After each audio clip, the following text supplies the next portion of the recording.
జనసేన మొదట కూటమిలో 24 సీట్లు అన్నారు. ఆ తర్వాత 21 సీట్లు తీసుకున్నారు. ఇప్పుడు అఫీషియల్గా జనసేన నుంచి పోటీ చేసేవాళ్ళు 11 మంది. మిగతా అన్నీ కూడా టీడీపీ నుంచి వచ్చిన వాళ్ళకి కండువా కప్పి సీట్లు ఇచ్చినదే. అసలు జనసేనలో ఏం జరుగుతోంది? నాయకులే లేరా? ఈ అంశానికి సంబంధించి మనతో మాట్లాడడానికి మా కరెస్పాండెంట్ జాయిన్ అవుతున్నారు. నాయుడు వైజాగ్ నుంచి మనతో పాటు జాయిన్ అవుతున్నారు. అదేవిధంగా ఇవాళ రైతు దీక్ష చేయబోతున్నారు బండి సంజయ్. 2 లక్షల రూపాయల పరిహారం రైతులకు ఇవ్వాలని డిమాండ్ చేస్తున్నారు ఆయన.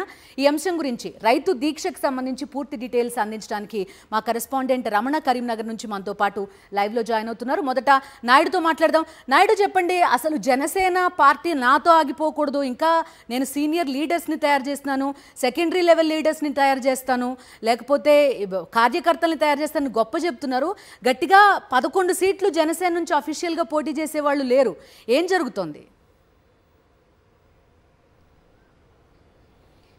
బిందు, జనసేన పార్టీకి అధ్యక్షుడు చంద్రబాబు నాయుడు, పవన్ కళ్యాణ్ తెలియని పరిస్థితి జనసేన కార్యకర్తలకు నెలకొంది. తెలుగుదేశం పార్టీ అధ్యక్షుడు చంద్రబాబు నాయుడే జనసేన పార్టీ తరపున కూడా సీట్లను కేటాయిస్తున్నారు. గతంలో తెలుగుదేశం పార్టీ తరపున పోటీ చేసిన వాళ్ళు తెలుగుదేశం పార్టీతో మూలాలు ఉన్నవారికే మెజార్టీ సీట్లు జనసేన పార్టీలో దక్కాయి.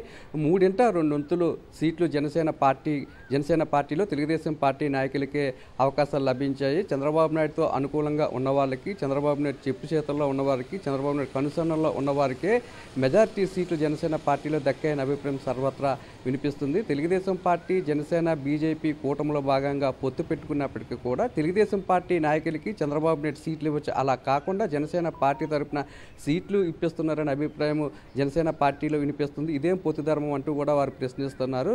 తెలుగుదేశం పార్టీకి జనసేన పార్టీ బీ టీమ్గా మారింది. శ్రీకాకుళం నుండి మొదలు పెడితే చిత్తూరు వరకు కూడా ఇదే పరిస్థితి నెలకొంది. విచిత్రం ఏంటంటే జనసేన పార్టీలో చేరకముందే జనసేన పార్టీలో తెలుగుదేశం పార్టీ నాయకులకు సీట్లు కూడా ఖరారైపోతాయనే అభిప్రాయాన్ని కూడా జనసేన నాయకులు వ్యక్తం చేస్తున్నారు. మొదటి నుంచి పార్టీ పెట్టిన 10 సంవత్సరాల నుండి కూడా ఎవరైతే పార్టీ కోసం కష్టపడుతున్నారో, ఎవరైతే జెండా మోస్తున్నారో, ఎవరైతే మొదటి నుంచి పవన్ కళ్యాణ్తో ఉంటూ పార్టీ పటిష్టత కోసం పాటుపడుతున్నారో వారెవరికీ కూడా సీట్లు దక్కలేదు. మొదట 60 సీట్లు వస్తాయని జనసేన పార్టీ నాయకులు భావించారు. కానీ 24 సీట్లకే పొత్తులో భాగంగా చంద్రబాబు నాయుడు, పవన్ కళ్యాణ్కి సీట్లు ఇచ్చారు. తర్వాత అది కాస్త 21 సీట్లకు చేరుకుంది. అలాగే ఎంపీ స్థానాలు కూడా 4 వస్తాయి అనుకున్నప్పటికీ కూడా 4 ఇచ్చినప్పటికీ కూడా కేవలం 2 స్థానాలతోనే పవన్ కళ్యాణ్ సరిపెట్టుకున్నారు. దీనివల్ల నిజమైన జనసేన నాయకులకు తీవ్రమైన అన్యాయం జరుగుతుంది. చంద్రబాబు నాయుడు కనుసన్నల్లోనే జనసేన పార్టీలో సీట్లు పంపకం జరుగుతుంది. దీనివల్ల నిజమైన జనసేన నాయకులకు నష్టం జరుగుతుందని అభిప్రాయాన్ని కూడా వ్యక్తం చేస్తున్నారు. నిన్న